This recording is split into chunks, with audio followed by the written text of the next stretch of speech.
আজকে তো সোমবার, তো সকালবেলা তাড়াতাড়ি করে ঘুম থেকে উঠেছি। আর আজকের থেকে ছেলেরও স্কুল আরম্ভ হয়ে গেছে।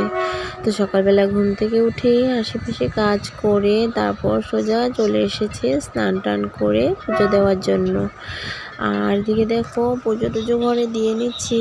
পুজো দেওয়া হয়ে গেলে কিন্তু আবার আমি চলে যাব মন্দিরে, কারণ সামনেই শিব মন্দির আছে। আজকে আর অন্য কোনোখানে যাব না, সামনে মন্দিরেই জল ঢালবো। আর যেহেতু আর এক সপ্তাহ আছে, এই সপ্তাহ আর আগামী সপ্তাহেই কিন্তু শ্রাবণ মাস শেষ হয়ে যাবে, তো তার জন্যই ঘরে পুজোটা।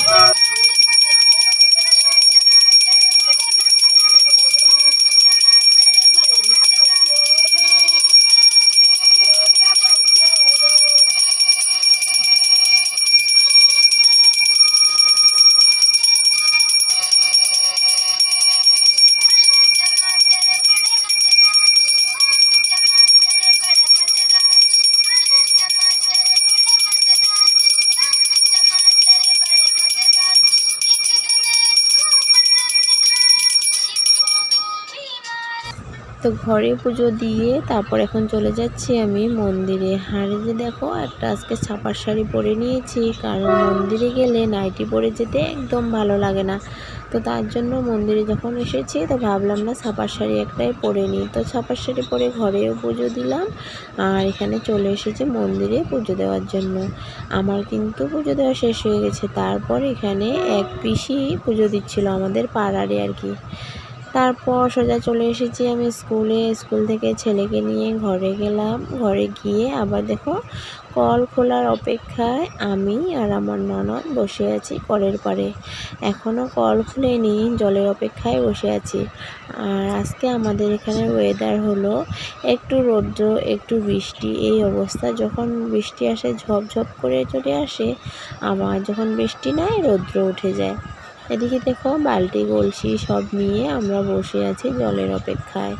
ওয়েদারটা দেখো ভালোই লাগছে এখন, কিন্তু রৌদ্র আবার একটু পরেই দেখো বৃষ্টি চলে আসে। মানে শ্রাবণ মাসটা এভাবেই কিন্তু যাবে, বৃষ্টি হঠাৎ আবার রৌদ্র। তারপর সোজা চলে এসেছি তোমাদের সাথে একদম সন্ধ্যাবেলা।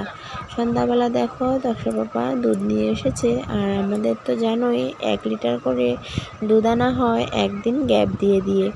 তো হ্যাঁ দুধ এনেছে, তো দুধের প্যাকেটগুলো আমি কেটে নিচ্ছি, কেটে বাটিতে ঢেলে নিচ্ছি। দুধটাও গরম বসিয়ে দেব, সাথে রান্নাটাও বসিয়ে দেব, কারণ তাড়াতাড়ি করে রান্নাটা হয়ে গেলে খুবই ভালো। রান্নাটা হয়ে গেলে তারপর একটু বসে গল্প টল্প করা যায়, বা নিজেও একটু রেস্ট নেওয়া যায়, তারপর ভাতটা দিতে ভালো হয়। আর যদি তারা দেরি করে রান্না করি, তাহলে কিন্তু ওই রান্নাটা হতে না হতে আবার সবাইকে ভাত দেও, সবাই কেউ ওই হাজব্যান্ডকে ছেলেকে আর কি ভাত দেও টাত দেও, এগুলো একটা ঝামেলা হয়ে যায়, আমারও কষ্ট হয়ে যায়। তো তার জন্য ভাবে তাড়াতাড়ি রান্নাটা হয়ে গেলে আমি একটু বসতে পারি আর কি। তারপর এদিকে দেখো আজকে রান্না করব হলে রাতের রান্না আর কি, রাতের রান্না করব। এদিকে ভাত কেরালা কেটে নিয়েছি গোল গোল করে, এটাতে নুন আর হলুদ মাখিয়ে রাখছি। আর পটল আর আলু কেটেছি, এই যে সয়াবিন ভিজিয়ে রেখেছি, এই সয়াবিন দিয়ে পটল আলু পাতলা করে তরকারি করব, বেশি মশলা দেব না। তো এগুলোই রাতে রান্না হবে। আর সকালে যা যা রান্না করেছিলাম সব কিছুই শেষ হয়ে গেছে। আর সকালে রান্নাবাড়া কিন্তু তোমাদের সাথে শেয়ার করিনি, তো ভাবলাম রাতের রান্নাটা তোমাদের সাথে একটু শেয়ার করি। আর এদিকে দেখো চাউল নিয়ে নিয়েছি। আর আমার তো রোজকার নিয়ম, চাউল যখন ভাতের জন্য নিই আর কি, তো সেখান থেকে 3 চিমটি করে চাউল আমি রেখে দিই। এটা একটা নিয়মের মধ্যেই কিন্তু পড়ে। এটা করলে একটা ভালো আর কি, লক্ষ্মী শ্রী বজায় থাকে বলে আমি জানি। তো তার জন্য কিন্তু আমি এরকম রান্নার সময় 3 চিমটি করে চাল রেখে দিই। তারপরে দিকে দেখো ভাত কেরালা ভাজাটাও করে নিচ্ছি। ভাত কেরালা ভাজাটা নামিয়ে তারপর আবার চাপাবো হলো তরকারি। আর এদিকে কিন্তু আমার ভাতটাও ভাতের জলও বসিয়ে দিয়েছি, ভাতও হচ্ছে, আর এদিকে তরকারিও হচ্ছে। আর এরকম গুটি থাকা ভাত কেরালা দিয়ে গরম ভাত খেতে আমি কিন্তু বেশ ভালোবাসি। আর সাথে যদি একটা কাঁচা লঙ্কা হয় খুবই ভালো লাগে। অনেক মানুষ আছে কিন্তু গুটি থাকা ভাত কেরালা খেতে কিন্তু একদম ভালোবাসে না।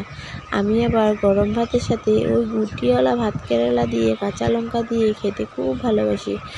কারণ ওই গুটি যখন সাউন্ড করে না, খেতে আমার বেশ ভালো লাগে। তারপর দেখো ভাত কেরালাটা আমি নামিয়ে নিয়েছি, তারপর ওইদিকে ভাতও বসিয়ে দিয়েছি। এদিকে সয়াবিনটাকে একটু হালকা করে ভেজে নিয়েছি। সয়াবিনটাকে ভেজে তারপর এদিকে দেখো, আর ওই সয়াবিন ভাজার তেলটার মধ্যে আর একটু তেল দিয়ে গোটা জিরার ফোড়ন দিয়ে দিলাম। গোটা জিরার ফোড়ন দিয়ে এদিকে দেখো আমি তরকারিটা বসিয়ে দিয়েছি।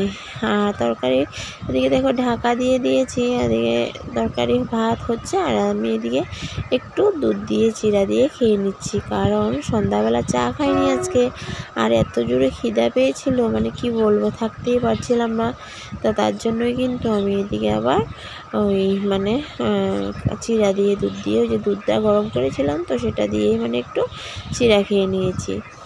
আর আমি কিন্তু জিরার গুঁড়া আর হলুদের গুঁড়া, মরিচের গুঁড়া এগুলো কিন্তু আমি এই তরকারিতে মানে জল দিয়ে গুলে দিয়েছি।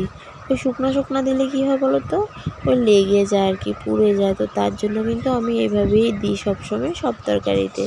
তো আজকের ভিডিওটা তোমাদের কেমন লেগেছে বন্ধুরা, কমেন্টে কিন্তু আমাকে জানাতে ভুলো না। লাইক, কমেন্ট, শেয়ার, সাবস্ক্রাইব করে আমার পাশে থেকো। টাটা।